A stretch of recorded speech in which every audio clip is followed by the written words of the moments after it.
Hi everyone. This is Tish Aitken, and I'm here to discuss this week's transits. We've got Mercury is forming an opposition to Uranus tomorrow, and Mercury is the planet of communication, thoughts, and ideas. And Uranus happens to be the higher octave of Mercury and represents brilliance and ingenuity, but also chaos and revolt. And it can be that communication can get very surprising. You might get out of the blue news. You might get ideas that come to you out of the blue that are brilliant. Hopefully that's the way it translates, but it can be a bit disruptive with communication. Now, over the weekend, we had the sun in Libra forming a square to the nodes of fate, and that can be, fated occurrences, that can be opportunities or decisions you may have had to deal with over the weekend. And tomorrow we also have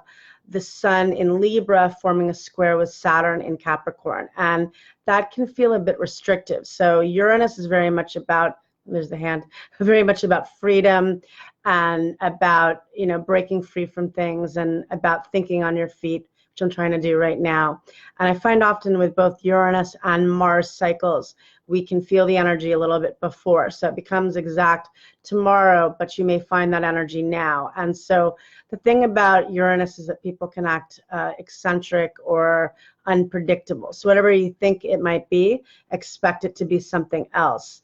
And this also, next Saturday, we're going to have Venus in Scorpio forming in an opposition to Uranus. And so that again can be unexpected events with relationships.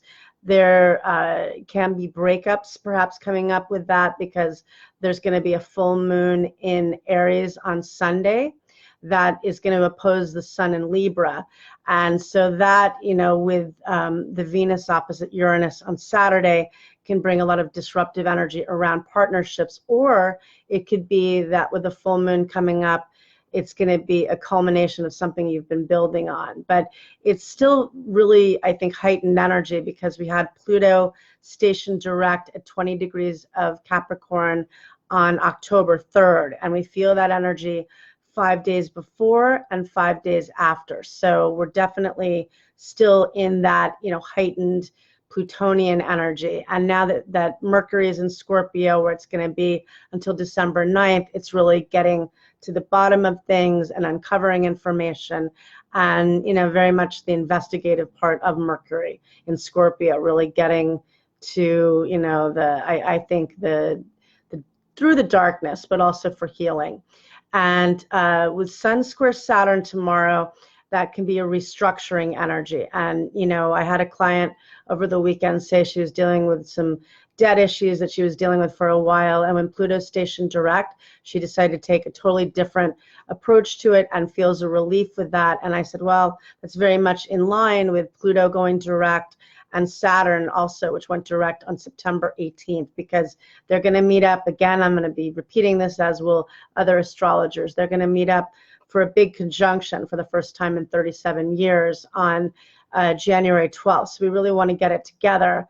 And I have been working on my taxes over the weekend, because for some reason I thought I had longer. I had done an extension, and that's very much 8th house or Scorpio, Pluto type stuff, dealing with something I definitely do not want to deal with, and have had stress over all weekend about it. But that's, you got to walk the walk, and I do too. So that's one thing. And then we have Venus is entering Scorpio on October 8th, and it's going to be in Scorpio until November 1st. And Venus is technically in its detriment in Scorpio, because it rules the opposite sign of Taurus. So it's very seductive in Scorpio, and those born under the sign of Scorpio will feel a heightened glamour to them. But at the same time, it can be very intense emotionally and, around relationships. And I think that this coming weekend, next weekend, with the full moon, is going to be at 20 degrees of Aries.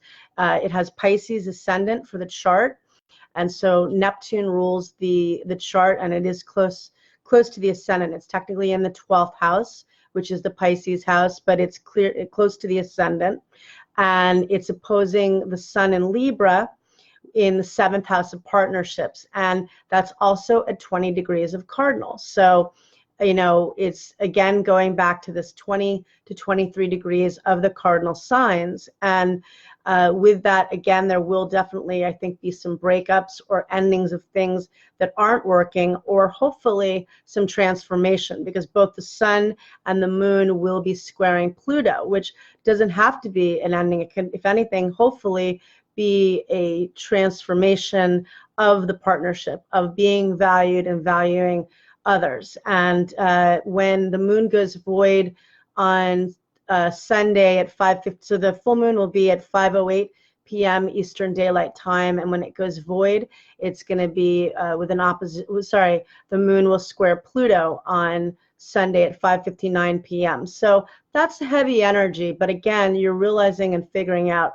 what you want to purge. And now we're going to have Mercury and Venus both transiting in Scorpio, and a lot of Plutonian energy, because the following day, the sun in Libra is going to form a square to Pluto. So whether this is, you know, translates as power struggles or, again, transformation, I think that's really where we all want to try to direct this energy, because, you know, if you transform and let go of things, it can be a wonderful thing, obviously. So I wish you a lot of luck. We've got Venus changing signs, entering Scorpio.